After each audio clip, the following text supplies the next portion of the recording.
नाज़रीन किराम अस्सलामु अलैकुम वरहमतुल्लाहि ताला वबरकातुहू। दीनी इस्लाही चैनल में आपका खैर मकदम है। देखिए हज़रात, अल्लाह रब्बुल इज़्ज़त ने हमें जिस दीन में पैदा फरमाया उस दीन को दीन फितरत कहा जाता है।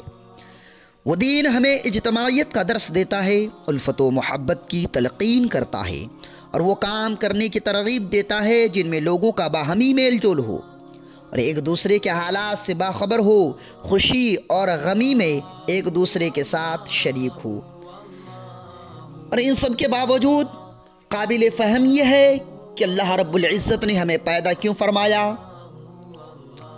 हमें इबादत करने के लिए पैदा फरमाया, लेकिन जो हम पर नमाज फ़र्ज़ है हम उसको तर्क कर देते हैं और हमें अफसोस भी नहीं होता कि हमने नमाज छोड़ दी है। ये सोचते हैं जो होगा देखा जाएगा। जनाब, कुछ नहीं देख सकते।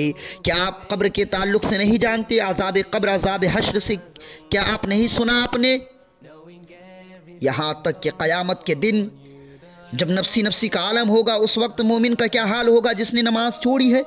अल्लाह के रसूल सल्लल्लाहु अलैहि वसल्लम ने फरमाया कि जो आदमी बग़ैर शरई उज़्र की नमाज बाजमात अदा करने में गफलत का मुर्तकब होता है, वो 12 मुसीबतों में मुब्तला होता है। ज़रा सोचिए, अल्लाह के रसूल फरमाते 3 मुसीबतें दुनिया में, 3 मौत के वक्त, 3 कब्र में और 3 क़यामत के दिन होंगी। अल्लाह ताला उसके रिस्क और कमाई से बरकत उठा लेता है जो नमाज नहीं पढ़ता। दुनियावी मुसीबत यानी उसके रिस्क और कमाई से बरकत उठा लेता है, उसे उस नूर से महरूम कर दिया जाता है जो सालिहीन को अता किया जाता है। अल्लाह अकबर। फिर फरमाते हैं कि मोमिन के दिलों में उसकी नफ़रत पैदा हो जाती है, लोग उसे नापसंद करने लगते हैं। अल्लाह के रसूल फरमाते हैं कि मौत के वक्त की मुसीबतें, वक्त नज़ा वो इतनी शदीद प्यास महसूस करेगा कि अगर उसे दुनिया के तमाम नहरों का पानी भी पिला दिया जाए तो उसकी प्यास नहीं बुझेगी जो नमाज तर्क कर देता है। उसकी रूह कब्ज़ करने में बहुत शिद्दत इख्तियार की जाएगी, उसकी दौलत ईमान लुट जाने का अंदेशा है और कब्र में मुनकर नकीर के सवालों का जवाब देना उसके लिए मुश्किल हो जाएगा। उसकी कब्र में खूब अंधेरा होगा, उसकी कब्र इतनी तंग होगी कि उसकी पसलियां आपस में पेवस्त हो जाएंगी, आपस में मिल जाएंगी।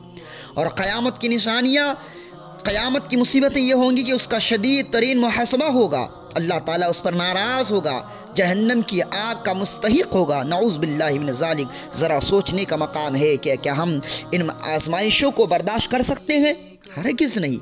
हम में इतनी क़ुव्वत नहीं है कि अल्लाह रब्बुल इज़्ज़त के अज़ाब के सामना कर सके, हरगिज़ नहीं कर सकते। प्यारे, रब फरमाता इन्ना बत्शा रब्बिका लशदीद, बेशक रब की पकड़ बहुत सख्त है, रब की पकड़ बहुत सख्त है।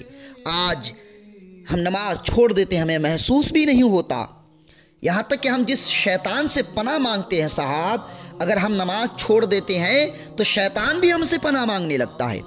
सूरह फातिहा की तफसीर में एक रिवायत नकल की गई है कि एक आदमी जंगल में सफ़र कर रहा था और सफ़र के दौरान शैतान उसका हम सफ़र हो गया।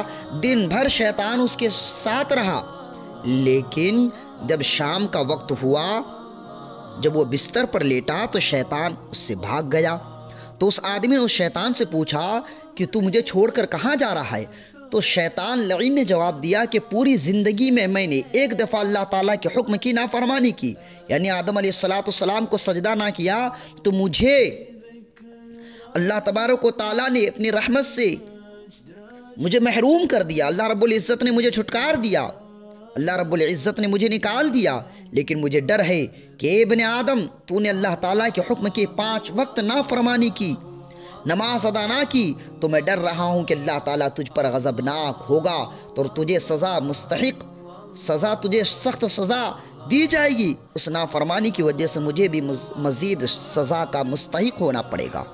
अल्लाह ऊपर। सोचने का मकाम है कि शैतान भी हमसे पनाह मांग रहा है। हमें जो है शैतान हमसे पनाह मांगे अगर हम नमाज छोड़ दें।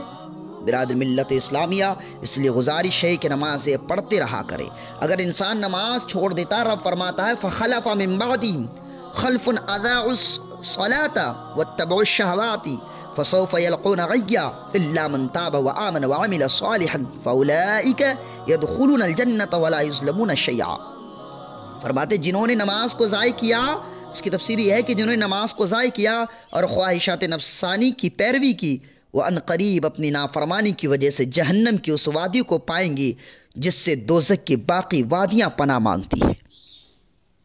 اور اللہ رب العزت نے فرمایا کہ اور اس کا برعکس یعنی جو ایمان لائے اور نیک عمل کیے تو یہ لوگ جنت میں داخل ہوں گے اور ان پر ذرا بھی ظلم نہیں کیا جائے گا۔ مطلب یہ ہے کہ انسان جب نماز چھوڑ دیتا ہے تو اللہ رب العزت کی نافرمانی کی وجہ سے جہنم کی اس وادی کو پہنچے گا کہ جس سے تمام دوزخ کی وادیاں پناہ مانگتی ہیں۔ اس لیے اللہ رب العزت کی بارگاہ میں ہمیشہ دعا گو رہتا ہوں کہ اللہ رب العزت ہم سبھی کو نماز پنجگانہ ادا کرنے کی توفیق عطا فرمائے۔ امید کرتا ہوں کہ آپ سبھی حضرات کو ویڈیو ضرور پسند آئی ہوگی۔ السلام علیکم ورحمۃ اللہ تعالی وبرکاتہ۔